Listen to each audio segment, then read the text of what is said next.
Welcome to our deep dive today. This one's pretty fascinating. We're going to be looking at the battle that's brewing in Nigeria's petroleum market. Yeah, this is a big one. We've got a whole stack of legal documents and news articles here. Really a fascinating situation developing around the Dangote refinery. I mean, it's a $20 billion privately owned facility, and its CEO, Aliko Dangote, is right at the heart of it all. A story of ambition, power, Yeah. and these competing visions for Nigeria's energy future, hmm all centered around this massive refinery, Dangote's claiming that this one refinery can meet Nigeria's entire fuel needs. which is a bold claim. But then it gets even more interesting because he's suing the government to revoke the import licenses of his competitors, several competing firms. Right. He's saying that they're engaging in anti-competitive practices that are hurting his business.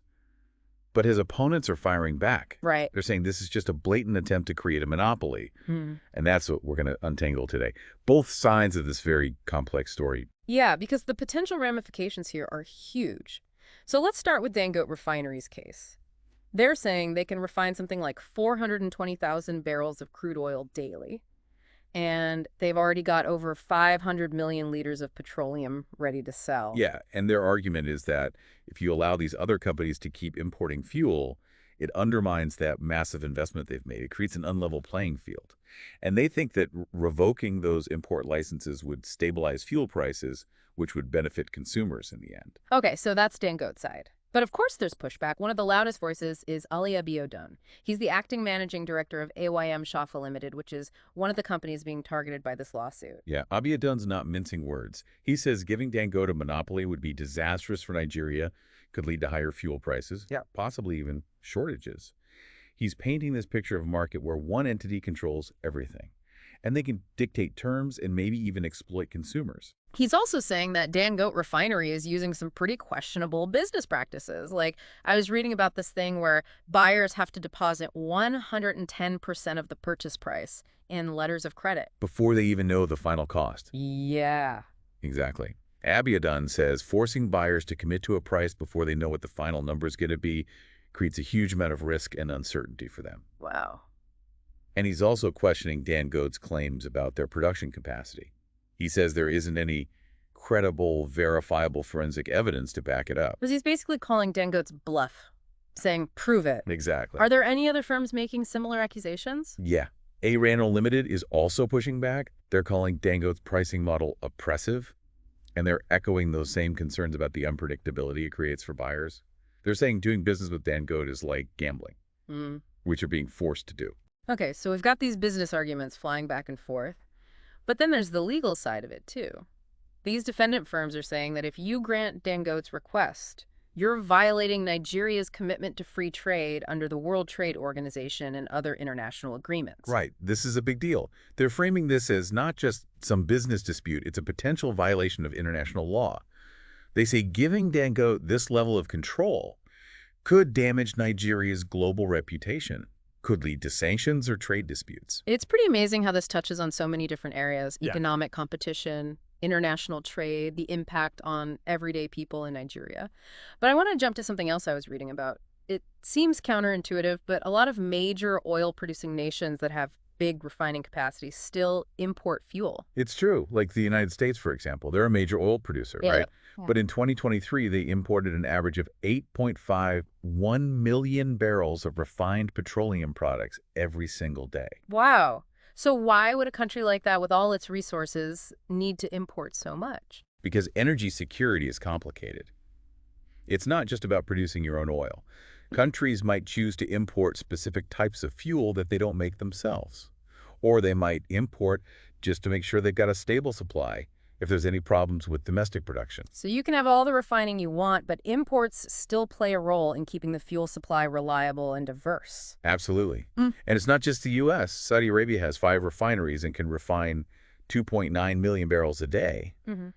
But they still import and stockpile fuel. UAE, Bahrain, Qatar, Oman, they all do it to make sure they've got a stable supply. So it seems like this idea of being completely energy independent, just relying on what you produce yourself, maybe that's more of an ideal than something countries can actually pull off. That's right.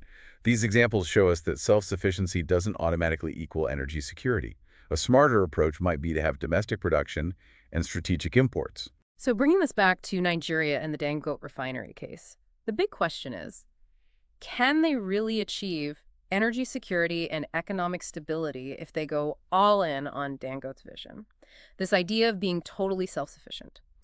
Or do they need a more balanced approach?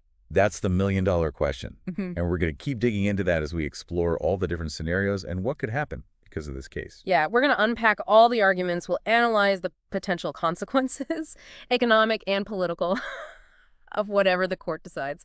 And hopefully by the end of this, you'll understand what this means for the future of Nigeria's petroleum market. So stick with us. So we've heard both sides, but what could actually happen here? What are the consequences if the court decides to side with Dangote and actually revokes those import licenses? Well, it'd be a big win for him, obviously, and it could really change the whole game in Nigeria's fuel market. Yeah. He would basically be in control of all domestic fuel production and distribution. And what would that mean for everyday Nigerians? Could they end up paying more at the pump if there's no competition?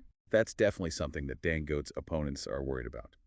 They're saying that a monopoly could lead to price hikes. And historically, that's what happens. If one entity controls something as important as fuel, they can charge whatever they want. Nobody can undercut them.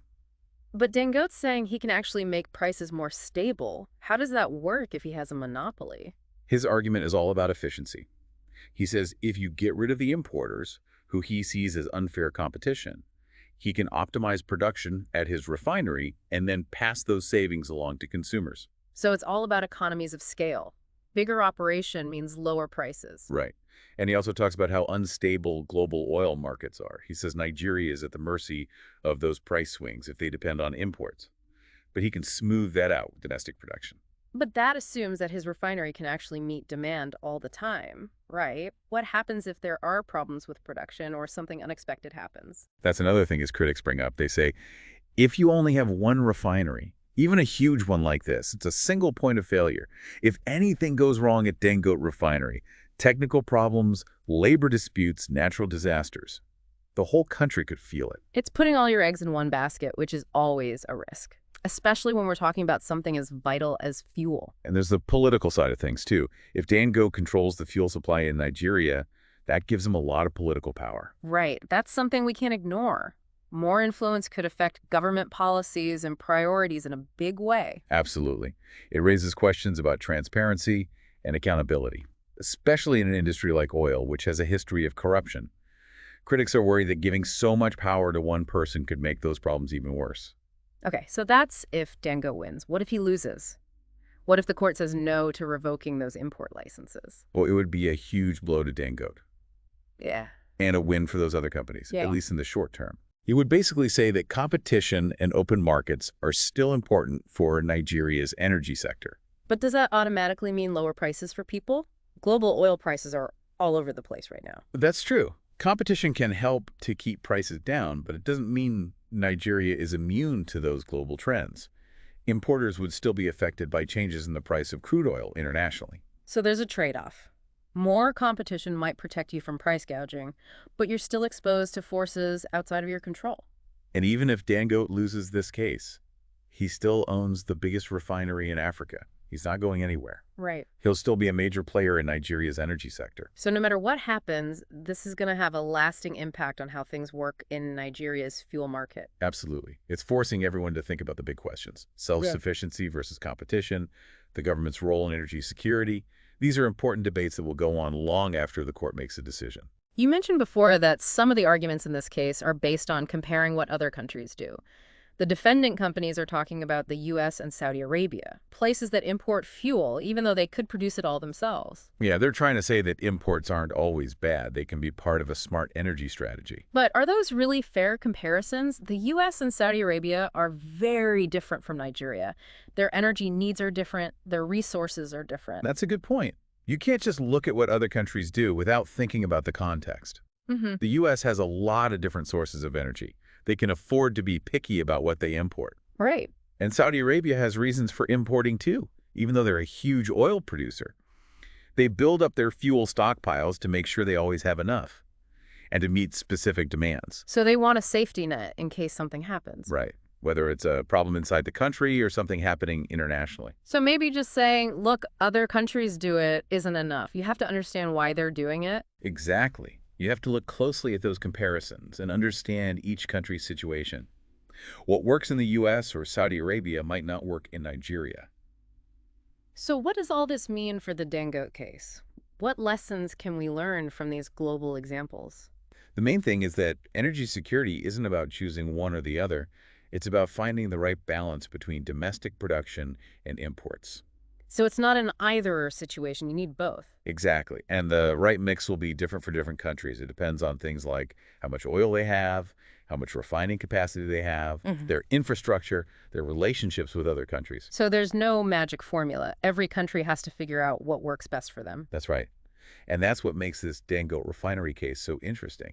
It's forcing Nigeria to confront these fundamental questions about its energy future. What's the right balance?